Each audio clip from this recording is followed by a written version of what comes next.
My friend, this lesson is about joining a band. If you play an instrument like a bass and you've been playing this thing for more than like 4 or 5 months and you haven't played with anybody, now's the time. Find an open mic, find an open jam, find a community center or a rec, go to the J, hit the YMCA, maybe they've got spaces and people to use. Talk to your teacher. Talk to any musician who teaches and they will tell you where to go to play. Some places are different than others. Unfortunately, most places that you go to play are involved with alcohol and the drugs. If you are young and influential and you go to a bar to play at an open mic, remember, you do not have to drink or do drugs to fit in with the music scene. People who drink and do drugs do and drink drugs regardless of the music scene.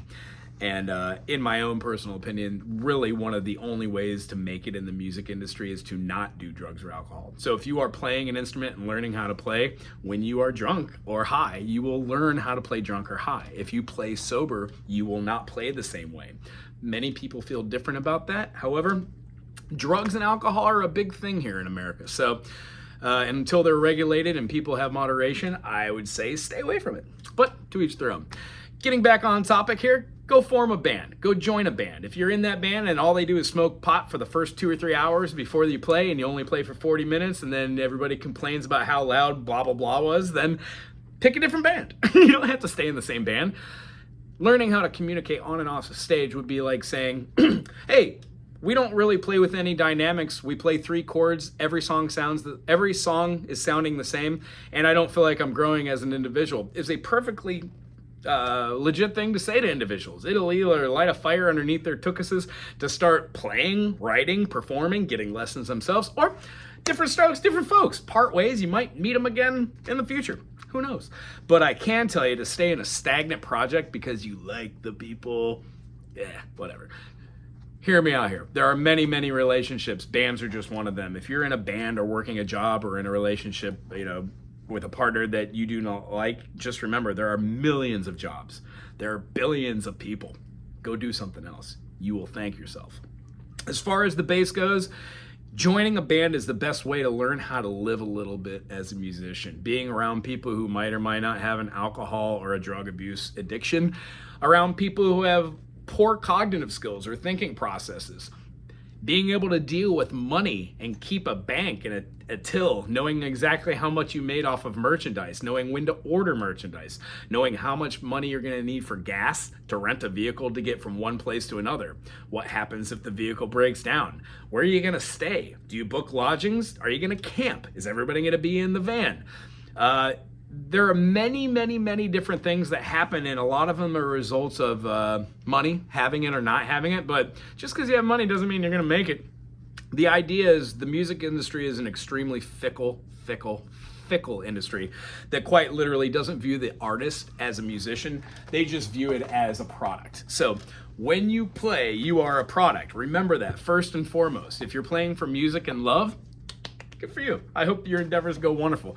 But if you're looking to be the next Kurt Cobain or Green Day or whatever, Taylor Swifties, you really, really, really have to put in the legwork. We're talking thousands of hours honing in on your trade. And if you are one of the lucky ones that has no talent, that can play 3 chords, kinda, and you have the luxury of having musicians that have spent their whole life learning how to play, back you up on a CD or an LP, you put it out, you become very famous, wonderful. It's just one of the little bullet points that is music. Most of the mainstream music, most musicians like myself that teach don't even listen to. 3-chord songs that don't really involve much more than just binary form, like a verse and a chorus. First chorus, verse, chorus, verse, chorus, ending. Doesn't really tickle my fancy or a lot of people's fancy because we move on to stuff like jazz or bossa nova or fusion.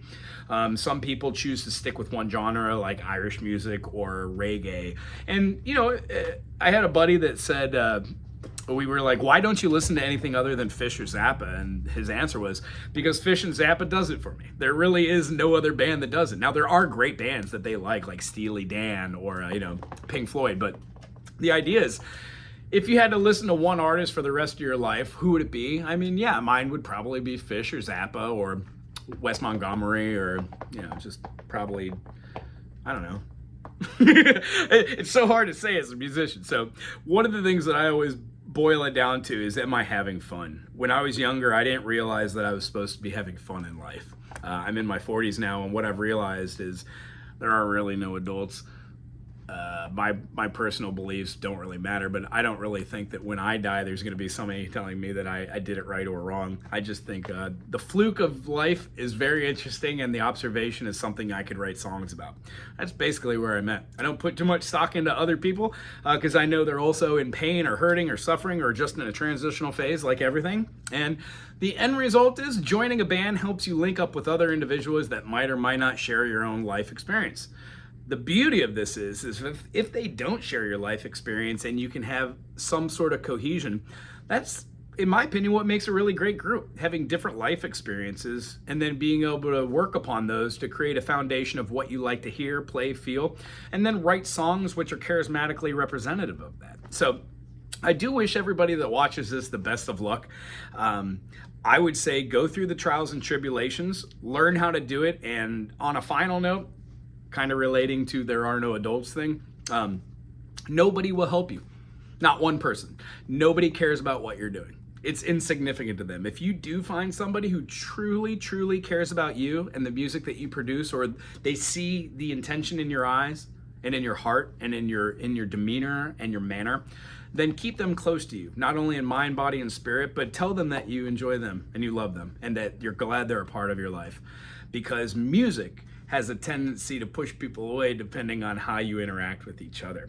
I could say after playing thousands and thousands of gigs, my favorite gigs are the gigs where I had to do no work for. I showed up not knowing what I was going to do. Somebody handed me a chart and I got to watch another band in real time react to somebody they don't know and either agree or disagree with my actions on stage. I don't know how else to explain that, but when you're playing with a band that's never played with you and there's a mic in front of you and you know the song and you wait for them to, just pick a random song like Mr. Moonlight. If you're gonna play a Beatles song and you have two people singing, they're always Mr. Moonlight, come again, please. Another person, Mr. Moonlight, come. Hearing that third part and never hearing it before because nobody else in your band sings that, and having one person that can sing that or play the line that everybody wants to hear, it truly is a special thing, but it doesn't happen overnight. It takes countless hours of playing progressions, playing with backing tracks, joining different groups, teaching lessons, getting lessons, taking music theory classes. Some of us even go to school and get a degree to do this. Depending on what you're going to use that degree for, it would make a lot of sense to save a little bit of that money and make sure music's the thing you want to do. And if you do get a degree, by all means, try to use that degree to teach individuals in a place that they do not have a standard curriculum for music. If you find yourself living in some county that only has 20,000 kids in their school system and they've got two school music teachers, what are you going to do? Take the PE teacher and throw them into a music room and give them some instruments? No. Please get a degree and go teach the youth, because that is basically the only way that we're going to keep music alive in the Western era. There is a lot of music that has been written. There is going to be a lot of music being produced right now. And then the whole thing's going to morph or whatnot into what music's supposed to be. But the classics will be the classics. The genres will be the genres. The players will be the players. And regardless of how the industry changes or how the industry cheats, Freudian, how the industry treats the artist or individuals, hopefully that'll change. And I see with the invention now of having our own labels, having our own way to get it out there and promote our own selves, you could really take the whole concept of being a musician to any level you want in any facet. So if you really love classical music and playing with a small ensemble, maybe another idea you could do is join a band and go play weddings.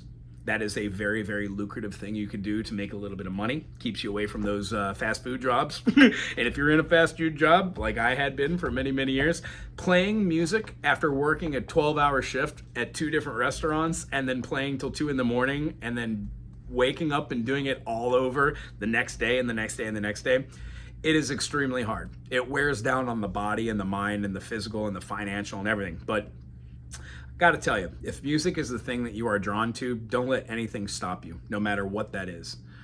My journey was put on hold for 20 years, and now that I'm back to being who I was supposed to be, Music is my main goal. I'm very excited for this channel. I'm very excited that you made it through all 9 minutes and 48 seconds of this. If you did, in the comment section, put 99 so I could see who is an avid listener. If you agree with this, great. Thumbs up, thumbs down. If you don't, put what you would do. The idea is joining a band should be fun. Nobody's really gonna help you. The more time, effort, and exchange you have with other people, the more you get out of it. Not only feeding the group, but being able to add something to the group. Writing songs, using dynamics, using vocabulary, having some of it based off of theory to the point where it sounds audible like music. But to each their own, write what you want to write, be what you want to be, play how you want to play, feel how you want to play. And the last thing I can say is just keep going. There will always be somebody to tell you you're not good enough, or you're not strong enough, or you're not doing it right. Criticism is good though. It keeps us driven to do and to keep going and to keep achieving and to do it better each day, every day. So if this was inspiring, put a thumbs up. See you in the comment section. Aloha.